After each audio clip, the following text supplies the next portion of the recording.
Hello and welcome to A.H.P Collective. If it's your first time on this channel, you're welcome. I am A.H.P. I'm an author and I also do business. Now, today's video is for dynamic entrepreneurs. Okay, so those of you who are business builders, both in the UK and also in Africa. Okay, and this year, Happy New Year, by the way. Before we get into today's video, Happy New Year. I hope you all crossed over well and that you're all well. Now, the topic for today that I'm going to be sharing is how to build your business according to demand and supply. Or should I say, the importance of building your business according to demand and supply. Okay, get your pen and paper in case you need to take notes, because something just might catch your attention as I speak. So it's important that you write those points down. Okay, and even if nothing catches your attention as I speak, it's important to train yourself to take notes, okay, so that you can look back on it afterwards, okay, and implement it, because I'm not just speaking for the sake of speaking. I'm speaking to actually equip you as a business builder so that you know exactly what you need to implement into your business to make it either successful or more successful than it already is. Okay, so without further ado, let us get into today's topic. Now, as a business person, as an entrepreneur, it's very important that before you even do a business, before you even start to build your business, that you know what area of business you're going into. And if people need that which you are going to be building and bringing to the market, okay? Because the marketplace works according to supply and demand. Supply and demand, okay? So if what you are putting in the market is not in demand within that particular market, you will not have that many customers. You have a hit and miss customer base where people only buy once in a while. Maybe they've visited where your business is situated, but they're not normally in that area. They'll purchase from you. Maybe they've browsed online and happened to find you online, but they're not necessarily within the geographic location where your business is situated. They might purchase once off, right? The people who need it. But the people who actually dwell within your geographic region of where your business is may not need that business, may not need what you are providing in your business, and therefore they don't come and buy. So you spend your time trying to provide either products or services that people don't need, which makes you also incur losses business wise, because you'll find that you're maybe paying for website fees, you're paying for marketing fees, you're paying for, maybe if you're what's it called, you might be online. If your business is online, you're going to need internet, so you're paying for your phone and your internet bill. Um, you may be, if you're in a home-based business, you may be paying for your electricity, things to run your business, whatever it is that you are building, whether it's a product-based business or a service-based business. If it's a service-based business, you may be paying rent where you are. You may be paying for electricity where you are. You may be paying for staff for where you are. Okay? And if your business is not making the revenue to keep it running, you are losing money. Okay? So it's very important that you build your business according to supply and demand. An example, uh, an example that I'll give within our business. If you see here, that's our warehouse. Okay. Now, our companies are e-commerce business. Okay.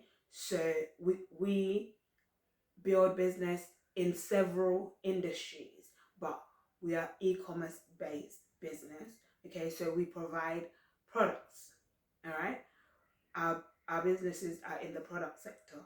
Okay, um, so we provide lifestyle products. We also provide um, fashion. Okay, and we're also in the food and agriculture business sector. Okay, so when it was COVID time, okay, a lot of people were not able to go to the store as and when they pleased. Okay, as and when they pleased. So we had pivoted already before that. We had pivoted to from from market stall to actually having an online business. Okay, we had already pivoted, right? We were using eBay at the time as our platform, selling platform, right? And because people were not able to go out as and when they pleased to buy, even to buy um to buy things, okay, or to even use services, it meant that our business could thrive, but we had to be in their faces. And because they weren't going out to even places like church service, they weren't able to go to certain restaurants, they weren't able to go out for leisure activities like that. It meant that they weren't dressing up. They weren't, they weren't dressing up all the time. Neither were their children. And being in the fashion industry, it meant that we would have been losing money, okay? Because I had just launched our children's line, okay? It meant that we would have been losing money in that regard. But what changed was when we introduced lifestyle products. So lifestyle products like toothbrushes, toothpaste, um, body sprays, aftershaves, um, body washes, shampoos for both adults and children. Okay, we introduced things like shoes, hair accessories, makeup, um, skincare products. We also introduced things like bath soaps, um, body scrubs. We introduced um, we introduced we introduced books because children couldn't go to school on certain days. So we introduced books, we introduced toys for all age groups, we introduced um, hair dyes, we introduced sanitary towels, okay? So things like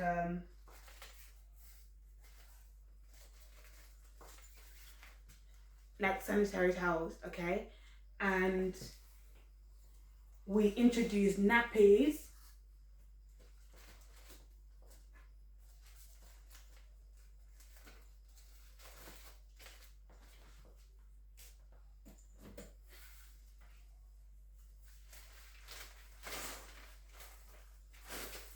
Okay, so we introduced nappies, and we introduced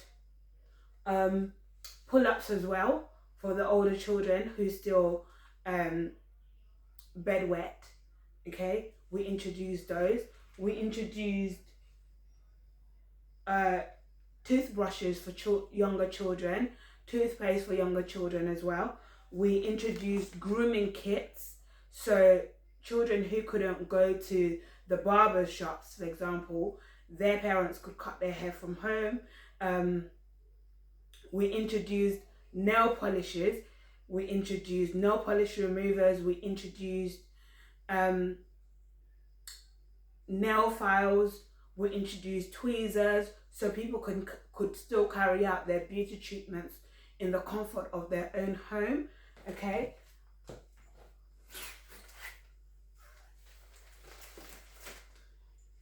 Because they couldn't go out at that time just anyhow. They could Certain shops were still open, but certain shops, some days you wouldn't find those shops open. Okay, because of all the rules and regulations to do with COVID. We introduced also hairsprays for the whole family. We introduced. We also introduced.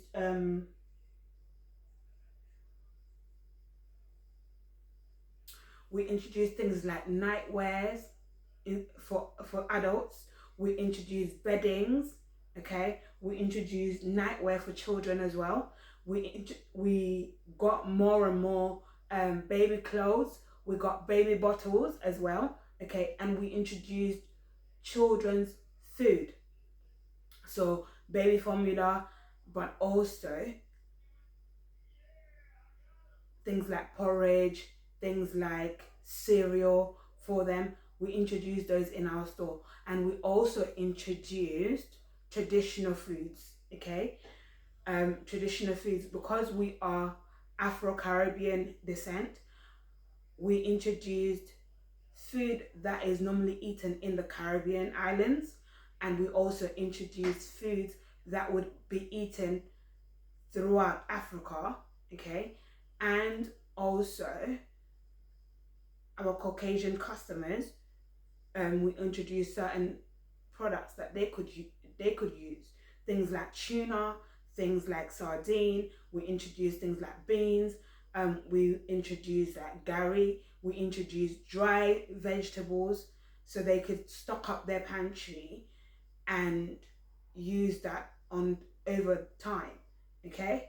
Now, as a person who um, raises business builders, okay, people who want to build their business, I told all my students at that time to implement exactly what I'm sharing today, which is build your business according to supply and demand.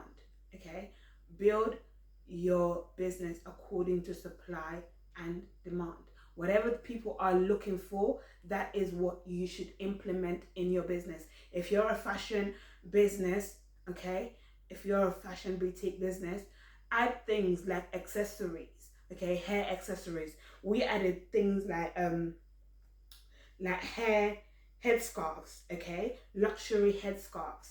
So we now have satin headscarves, okay, but our satin scarves are multi-purpose. Okay, I'll go into that in a bit, but we have that. So we added things like that. We also tried um earrings, although those didn't do quite as well as we wanted them to do, but we still added them in. And We added fascinators, we added hairbands, okay, hairbands for women and for girls, okay. Those did quite well, luxury. So we because we are luxury company, okay, our business is luxury company, so luxury business, okay. We we sell specific materials. So for example, like what I'm wearing on the inside, okay, like on the inside, if you see, is velvet. Don't mind my nails, I need to get them redone. I'm always in the middle of getting my nails done, um getting my nails cleaned, ready to be done. So velvet, so velvet we got velvet hairbands, okay. We got velvet hairbands that we sell in our store. Those do very, very well. And we also got stationaries, okay, stationaries in bulk. So when people need stationaries, for whether it's for their children or for their home office, we were able to supply them with those. We also got things like baby bottles, um, baby bottles and sterilizers and kitchenware. Okay, for our food store, we didn't just stick to selling food, but we also got kitchenware. Okay, that we could sell things like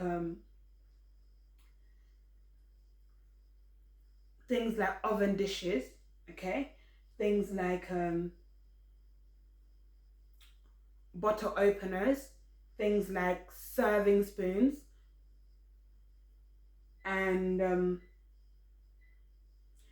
and baby weaning utensils. Okay, baby weaning utensils. So we got baby cups, baby bottles, feeding bottles, okay, for babies, baby plates, baby spoons, baby bowls, traveling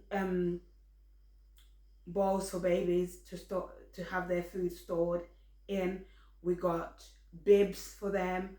We got so many different things that they could use on a day-to-day basis at home, but also use it when they're traveling. Okay, so it was multi-purpose. Now it brings me to the multi-purpose point that I was going to make earlier. Now, if you are a product-based business and you are building your business according to the supply and demand principle, look at things that are multifunctional. Okay, multi-purpose or multifunctional, so you use them for more than one thing. So for example, our headscarf, okay, it's they are satin, okay, satin headscarves, and and we got long ones that you could tie on your hair, okay, but you could, if you didn't want to tie it on your hair, you could wrap it. So if you wore a dress like this, a sleeveless dress, and maybe it's in the middle of, it's summertime, okay, and you didn't need a overthrow um blazer like this or top like this, you could just use that scarf to wrap around you, okay. Or if your dress or your skirt was a bit was one of those that when you sit it rolls up, and you're going to a function where obviously you're going to be sitting down and you need to be decent, you would use it to put it around you, to wrap yourself with, okay, so it gives your dress or your skirt length. But if you're a mom also, you could use that, fold it into two, and use that to cover your baby at, you know, if you're in a meeting or in a service or you're traveling and they needed to maybe breastfeed, or they needed to sleep, just that comfort, and you didn't want light in their eyes, you could use that to cover them. Okay, so it gives you that flexibility. All right, but we also got the shorter version, so you could wear it as a scarf around your neck, but you could also wrap it, um use it to wrap your hair, to cover your hair. And this was for also for little girls, so if they were going out and maybe they had not yet had their hair done, you could wrap their hair. Okay, or if they were cold, you could put it at, let them wear it as a scarf around their necks. Okay, and they'll be decent and still be warm. So so using those multifunctional or multi-purpose um, products in your store also helps. Okay, it also helps. So that is the importance of having a supply demand based business. Okay, so don't um give people what they don't want or what they don't need. Okay, even if you try to convince them to buy it, because they don't need it, they won't buy it. Okay, unless they're going to gift it to somebody, but it's very rare that people would do that. Okay, most people want to walk into a store and actually have what they need, but also have what they would gift.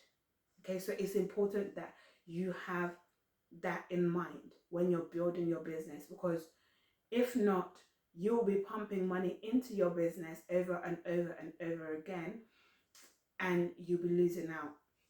Now, for those who are service based business, it also applies to you.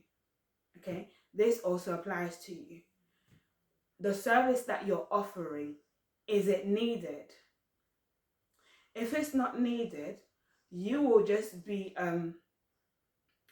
you will just be again pumping money into marketing and into um, rented space and into staff, and only get one or two customers per time. Okay, that happened to me when I opened our service, our child minding service. Okay, before we started working on our nursery and school, I opened a child minding service. Now, the area that we were in, they needed childcare. Okay, it's not like they didn't need childcare. They needed childcare, but they were not willing to pay the money that is needed for that childcare, because most of them were used to government being the one to pay for their childcare. Okay, right? And government only gives you a certain time and a certain day. Okay, and that meant that a lot of them wouldn't be and it meant that a lot of them wouldn't fit my service. Okay, so what did I do? I ended up changing it. So I offered overnight childcare instead. Okay, I don't do that anymore. I don't do that anymore. Okay, we don't offer that anymore. So if you're watching this video and you need overnight childcare, we don't do that service anymore. Okay, but I can recommend www.childcare.co.uk. Okay, you'll find someone there. But that is basically what happened, what I offered, and that's how I was able to get customers, because then it meant that families who were working could leave their children and I look after them and they pay me. And then it also meant that couples who wanted to go on dates but they needed childcare could leave their children with me for the set period of time and then come back and they pay me and I'll go home. Okay, so, and then it meant that after school, parents who came back later Okay, instead of sending their children to after school, they could their children could come home. I could pick them up and drop them to school. Okay, so that's the service. So look at how your service can meet supply and demand in that regard. Okay, like don't put a service that people don't want. Okay, like putting a gym, a fitness activity based service where there's loads of gyms where people prefer to go to gyms rather than such an activity. You'll end up losing out um, instead of actually making money from your business. But that brings us to the end of this video. I shall see you all in the next video. Bye.